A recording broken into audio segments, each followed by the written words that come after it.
Hello friends, good morning. কেমন আছো তোমরা সবাই? আশা করছি সবাই খুব ভালো আছো আর আমরাও খুব ভালো আছি। আর আজকে সকাল থেকে ব্লগটা শুরু করে দিয়েছি। আর আজকে কিন্তু তোমাদের সঙ্গে থাম্বনেল দেখে বুঝতেই পেরেছো যে কী শেয়ার করব। তো চলো লাস্ট অব্দি ভিডিওটা দেখতে থাকো। তো সকালে সমস্ত কাজ বাজ সেরে এখন চলে এসেছি ব্যালকনিতে। ব্যালকনির গাছগুলোতে একটু জল দিয়ে নিচ্ছি।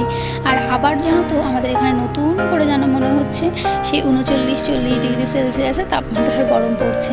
কিন্তু কী আর করা যাবে। তো সকালবেলায় উঠেই একেবারে সমস্ত কাজবাজ কমপ্লিট করে এই যে এখানে এখন মানে গাছগুলোকে একটু জল না দিলে, মানে দুবার যদি জল না দেওয়া হয় মনে হচ্ছে যেন শুকিয়ে যাবে। তো এইরকম অবস্থা হয়েছে। আর আজকে না সেরকম কোনো ভিডিও, মানে সারাদিন যা যা করেছি সবটা তোমাদের সঙ্গে শেয়ার করতে পারিনি। তার একটা কারণ আছে, তো সেটা পরে বলছি। তো তারপরে চলে এসছে এই যে দেখো রান্নাঘরে। তো আজকে একদম সিম্পল মেনু, সেরকম কোনো কিছু করা হবে না। মানে আজকে বাজারও আজকে করতে যায়নি তোমাদের দাদাভাই, কারণ আজকে রান্নার একটু তাড়া আছে। আর এই যে এখানে এখন বেগুন ভাজা হচ্ছে, আর করেছি হলো ডাল, আর হলো শাক ভাজা। তো রান্নার একটু তাড়া আছে বললাম, তার কারণ আজকে হলো মাম্মামদের স্কুলে খাতা দেখানো হবে। মানে ওদের যে প্রথম এক্সামটা হয়েছিল, এদের স্কুলে আবার কীরকম নিয়ম বলো তো, প্রথম পরীক্ষার পরে সব বেবিরা মানে কেমন পরীক্ষাটা দিল বা খাতায় কী লিখেছে সেটা গার্জিয়ানদের দেখানো হয়। মানে আজকে মানে রেজাল্ট দেবে না, কিন্তু খাতা দেখানো হবে। তো ওই জন্য স্কুলে যাব। তো তাই ভাবছি যে স্কুলে যাওয়ার আগে সমস্ত রান্নাবান্নাটা কিন্তু কমপ্লিট করে রেখেই যাব। আর এখানে যে দেখতে পাচ্ছ বাড়িতে এই 4 পিস মাছই ছিল। তো এই মাছ দিয়ে এখন আলু পটল দিয়ে হবে ঝোল। তো যাই হোক আজকে রান্নাবান্না কিন্তু এই। তো তারপরে আর সারাদিন কোনো ভিডিও করিনি, কারণ আজকে না ভালো লাগছিল না, জানি না শরীরটা। মাম্মামদের স্কুল থেকে এসে মনে হচ্ছে যেন খুব কষ্ট হয়ে গেছে। তো যাই হোক তারপরে এই সন্ধ্যাবেলার দিকে তোমার দাদাভাই এই যে এক দোকান থেকে হালখাতা করে এনেছিল। আর এই যে দেখতে পাচ্ছ কত রকমের মিষ্টি দিয়েছে। আর হালখাতাতে কিন্তু এত রকমের মিষ্টি দিলেই বেশ হালখাতা হালখাতা মনে হয়। কিন্তু এখন সোমপাপড়ি, লাড্ডু, মানে হলদিরামের এই সব জিনিসগুলোই বেশিরভাগ মানে দিয়ে থাকে। কিন্তু আমার ওগুলোর থেকে এই বিভিন্ন ধরনের মিষ্টিটা দিলে কিন্তু বেশি ভালো লাগে, মানে হালখাতা হালখাতা বলে মনে হয়। ছোটোবেলা যেমন যখন মায়ের সাথে কোনো দোকানে হালখাতা করতে যেতাম, তখন তো এই জিনিসগুলোই বেশি ছিল, এত রকমের মিষ্টি দেয়া হতো। কিন্তু যাই হোক কী আর করা যাবে, এখন দিন পাল্টাচ্ছে, সময় বদলাচ্ছে। আর এখন কিন্তু সেই অনেক রকম মিষ্টি, কেক এইসব তো উঠেই গেছে। এখন ওই সোমপাপড়ি, লাড্ডু, ব্যাস এই হচ্ছে হালখাতার মেন মানে দেওয়ার জিনিস। তো যাই হোক তারপরে সন্ধ্যাবেলার দিকে যে মাম্মাকে নিয়ে একটু বসেছিলাম বই নিয়ে। তারপরে ভাবলাম যে হাতে তো অনেক এখনও সময় রয়েছে, মানে রাতে রান্নাবান্নার আজকে চাপ নেই। তো চলো আজকে রুমটাকে একটু ডিপ ক্লিন করে নিই। জানি হয়তো এই ভিডিওটা দেখে অনেকেই বলবে যে রাতের বেলা করছি। তা হ্যাঁ, রাতের বেলায় করছি, তার একটাই কারণ আজকে কিন্তু আমরা ঘরে কেউই শোবো না। মানে ভীষণ গরম পড়েছে। তো বসার রুমটাতে আবার শুচ্ছি এই 2 দিন ধরে। তো ভাবলাম চলো হাতে যখন সময় রয়েছে, অনেক দিন ধরে ভাবছি যে রুমটা একটু ডিপ ক্লিন করবো। এমনি তো প্রতিদিনই মোছামুছি হয়, তোমাদের সঙ্গে শেয়ার করি। আর প্রতিদিন ঘরের এই জিনিসগুলো না মুছলে এত ধুলো পড়ে, তোমাদের কি বলবো। যেহেতু হাই রোডের সাথে বাড়ি, যদি এখনই একটুখানি মোছার মানে সকালে যদি মুছি, বিকালে হয়তো দেখা যাবে যে ধুলো পড়ে গেছে, এই রকমই অবস্থা। তো তাও মানে প্রতিদিন তো মোছা হয়, কিন্তু যে ডিপ ক্লিন যেটা, সেটা তো আর সবসময় করা হয় না। তো এই যে এখন একটা ভেজা ন্যাকড়া দিয়ে ভালো করে এই ড্রেসিং টেবিলের এগুলো সব মুছে নিচ্ছি। তো মোছার পরে ওইদিকে কিন্তু খাটের ওইদিকেও সবটা মানে মুছে পরিষ্কার করে নিয়েছি। যেখানে মানে পর্দাটা রাখা হয়, পর্দার রেলিং বলো, খাটের উপরে ফটো ফ্রেম ট্রেম, এগুলো কিন্তু সব আমি যখনই খাটের বিছানাটা চেঞ্জ করি তখনই পরিষ্কার করে ফেলি। আর এমনি দিনগুলো যখন সকালে ঘুম থেকে উঠি তখনই চেষ্টা করি যে একবারে ক্লিন করে বেরোনোর, তাহলে কিন্তু অত একটা চাপ থাকে না, মানে পরিষ্কারই থাকে। মানে নতুন করে আবার আরেকটা সময় বের করা লাগে না ঘরগুলো পরিষ্কার করতে।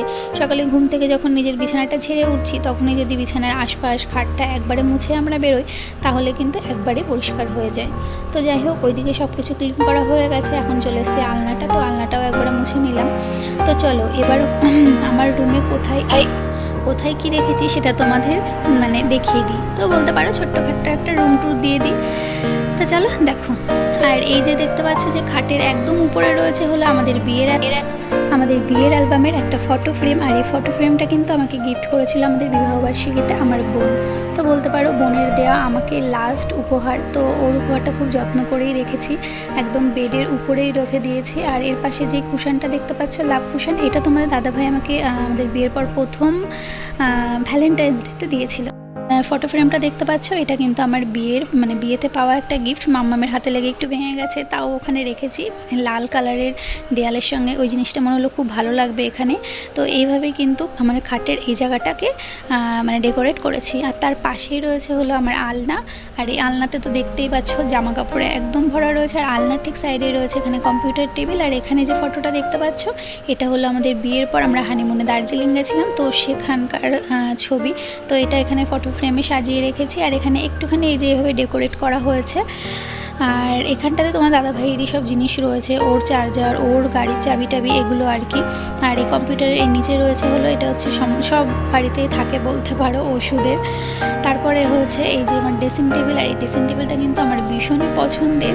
আর এটার সাথে এখন অনেক ধরনের ড্রেসিং টেবিলই বেরিয়েছে, কিন্তু আমার বিয়ের পরে তখন এত রকমের ড্রেসিং টেবিল ছিল না, ওই কাঠের ছিল বলতে পারো। তো এই ড্রেসিং টেবিলটা আমি নিজে খুব পছন্দ করে কিনেছিলাম। তো এখানে ড্রেসিং টেবিলের এই যে এখানটা এইভাবে ডেকোরেট করেছি, দু সাইডে একই রকমের শোপিস দিয়ে রাখার চেষ্টা করেছি। আর এখানে হচ্ছে ডেলি ইউজ করি যে সমস্ত ক্রিম বলো, তারপর তেল, চিরুনি, তো টুকিটাকি এগুলো রেখেছি সব বাইরে। আর সমস্ত কিছু রয়েছে হলো আমার ভেতরে, কারণ বাইরে কোনো কিছু রাখলে মাম্মাম সেগুলোকে একদম এলোমেলো করে ফেলে। কারণ সারাদিন তো ওই ড্রেসিং টেবিলের সামনে এসে নাচানাচি, আমার এটা ধরে ওটা ধরে, তো এগুলো নিয়ে খেলতে থাকে। ওই জন্য যেগুলো খুব দরকারি সেগুলোই শুধুমাত্র বাইরে রেখেছি, আর সমস্ত কিছু রয়েছে হলো আমার ড্রেসিং টেবিলের ভিতরে। তো এই ছিল হচ্ছে আমার রুম ট্যুর। তো কেমন লাগলো সবাই কিন্তু অবশ্যই কমেন্ট করে জানাবে।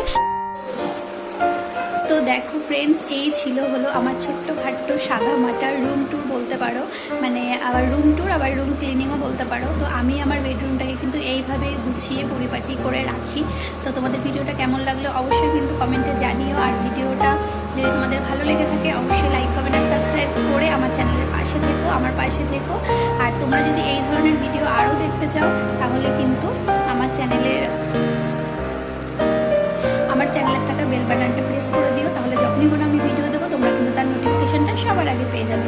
তো চলো, তোমরা কিন্তু অবশ্যই কমেন্ট করে জানিও কেমন লাগলো। আর তোমাদের কমেন্টগুলো নিয়ে কিন্তু আমি নেক্সট ভিডিওতে সবার কমেন্টগুলো পড়ে পড়ে শোনাবো, তোমাদের সকলের নাম নিয়ে বলবো।